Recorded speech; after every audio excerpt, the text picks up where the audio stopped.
সাবু দিয়েই ঝটপট তৈরি করে ফেলুন কালারফুল পাঁপড়। এইগুলো যেমনই কম সময় হয়ে যায় তেমনই কিন্তু একেবারেই মুচমুচে হয়। চা অথবা কফির সঙ্গে ভীষণই দারুণ লাগবে। ছোট থেকে বড় সবাইরই পছন্দর হবে, আর এইগুলো কিন্তু বছর জুড়ে সংচয় করেও রাখা যায়। নমস্কার বন্ধুরা, কাজল ভিলেজ কিচেনে সকলকে স্বাগত জানাই। রোজকার মতো আজও রান্নাঘরে চলে এলাম। আজকের রেসিপি প্রথম থেকে লাস্ট পর্যন্ত দেখতে থাকুন, আশা করছি ভীষণ ভালো লাগবে। তো চলুন তাহলে শুরু করা যাক। তো এখানে নিয়েছি সাবু, আর এই দেখো এখানে কিন্তু বড় দানা সাবুটাই আমি নিয়েছি। আর এইটাকে আমি সারা রাতের জন্য ভিজিয়ে দিয়েছিলাম, যাতে করে খুব ভালোভাবে কিন্তু ভিজে যায়। এই দেখো কতটা সুন্দরভাবে ভিজে গেছে সেটা কিন্তু দেখতেই পাচ্ছ। এইভাবে সুন্দর করে কিন্তু খুব ভালোভাবে ভিজিয়ে নিতে হবে। এবারে নেব একটা মিক্সিং জার, সমস্ত সাবুদানাটাই দিয়ে দেব, আর দিয়ে দেব সামান্য একটু জল। তোমরা চাইলে কিন্তু এই সাবুদানাগুলোকে কিন্তু এমনি আটার মতো গুঁড়িয়েও নিতে পারো, তাহলেও কিন্তু দেখবে একদম গুঁড়ো হয়ে যাবে। এবারে এটাকে ঢাকা দিয়ে দেব, ঢাকা দিয়ে খুব ভালো করে এটাকে বেটে, সমস্ত সাবুটাকে খুব ভালো করে আমি বেটে নিলাম। তোমরা চাইলে কিন্তু এটাকে রান্না করে নিতে পারো, রান্নাটা খুব ভালোভাবে করে নিতে হবে, যাতে করে যেন একদম দানা দানা মতো না থাকে।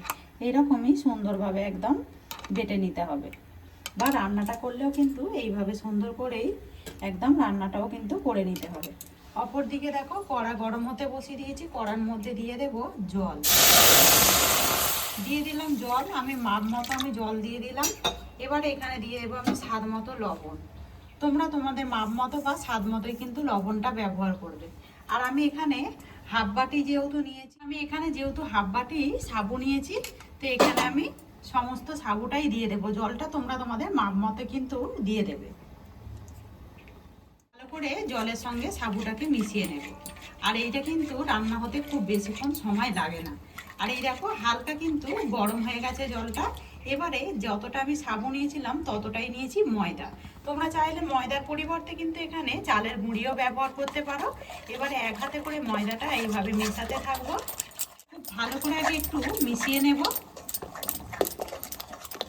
আর এই দেখো কত সহজে আর কতটা তাড়াতাড়ি কিন্তু এটা ঘন হতে শুরু করে দেবে।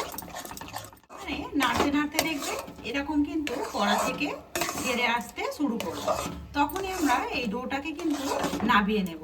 যেহেতু এর মধ্যে ময়দা রয়েছে আর এখানে রয়েছে সাবু রয়েছে, এটা কিন্তু খুব সহজেই এরকমই কিন্তু একটু শক্ত হয়ে যাবে। এরকমভাবেই কিন্তু নাবিয়ে নিতে হবে। আর এই দেখো মিশ্রণটা ঠিক এরকমই একদম ক্রিমের মতোই হবে।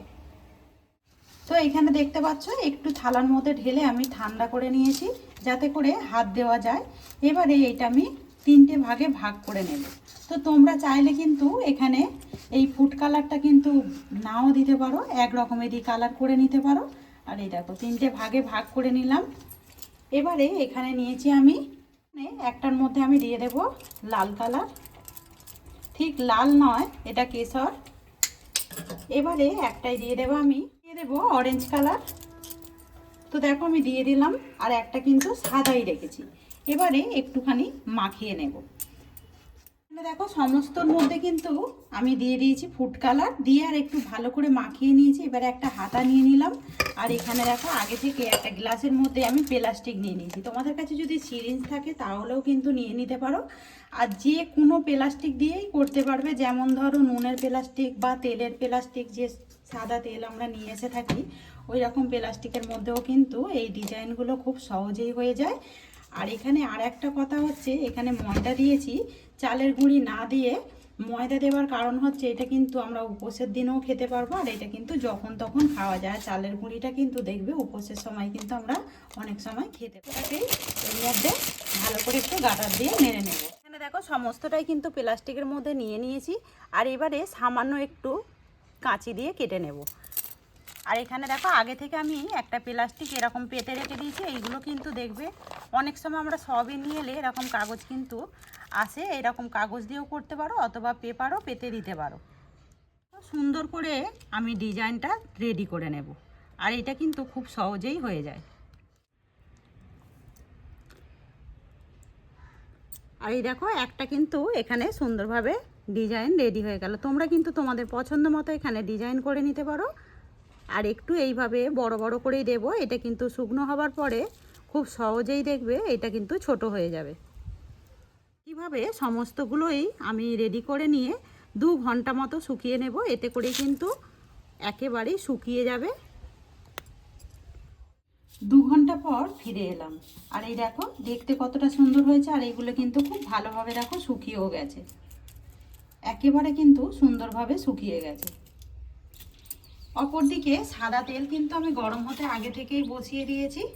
এবারে তেলের মধ্যে আমি দিয়ে দেব কয়েকটা, ভেজে দেখাচ্ছি।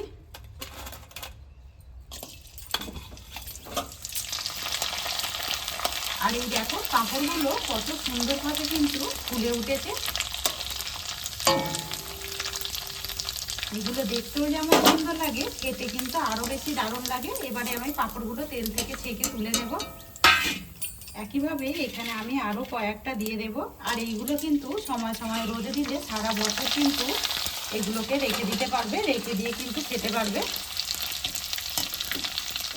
বাড়িতে তৈরি আর হাতে তৈরি এরকম পাঁপড় যদি করতে চাও, ঝটপট কিন্তু এইভাবেই রেডি করে নিতে পারবে, আর খুব সহজেই কিন্তু এগুলো হয়েও যায়, ঝামেলা ছাড়াই। দেখো বাড়িতে থাকা কয়েকটা উপকরণ দিয়েই কিন্তু আমরা এরকম পাঁপড় ভেজে নিতে পারি। আর এই দেখো কয়েকটা কিন্তু আমি বেশ ভালোভাবে ভেজে নিয়ে ফিরে এসেছি, আর এগুলো ভাজার পরে দেখো কতটা মুচমুচে হয়েছে, সেটা কিন্তু দেখতেই পাচ্ছেন। যেমন মুচমুচে হয়েছে তেমনই কিন্তু খেতে ভীষণই দারুণ লাগে। এগুলো কিন্তু বিকালবেলা চায়ের সঙ্গে বেশ দারুণ লাগবে। তো আজকের রেসিপি আপনাদের কীরকম লাগলো অতি অবশ্যই কমেন্ট করে জানাবেন। যদি ভালো লেগে থাকে একটা লাইক করে দিয়ে এইভাবে আমার পাশে থাকবেন, আমাকে সাপোর্ট করবেন। আমার এরকম নিত্য নতুন রান্নার জন্য পাশে থাকা বেল আইকনটি প্রেস করবেন। সবাই ভালো থাকবেন, সুস্থ থাকবেন, ধন্যবাদ। আবার কোনো নতুন রেসিপি নিয়ে ফিরে আসবো। আজকের মতো এই পর্যন্ত।